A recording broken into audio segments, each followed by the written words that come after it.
You'll see that's a completely screw shank nail, aggressive screw shank nail, hot dip galvanized.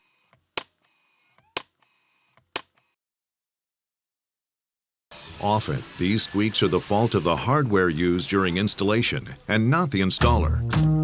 When panels absorb moisture, they expand, which causes flooring nails to pop up.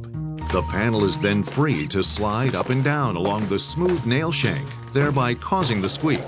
We used to glue our subfloor down, nail it, then come back later, screw them down. I can't think of any reasons why you wouldn't switch to the new nail, just because of cost, time, and you want the homeowner to be happy. You want to put out a good product.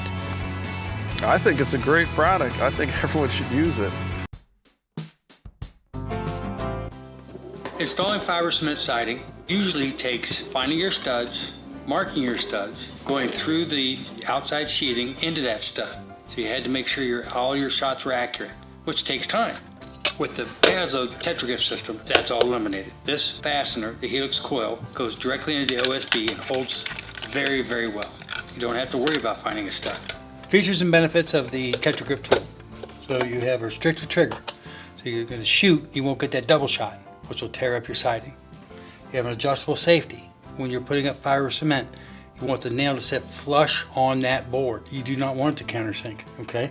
So with the adjustable safety and your right air pressure, it'll set the nail perfectly every time. You have a no mar tip. You don't necessarily need it for fiber cement, but if you're face nailing instead of blind nailing, it'll help. It's a 0 degree, which means it goes in straight, the plastic comes out, and you don't have any of the flagging from the metal from other siding nails.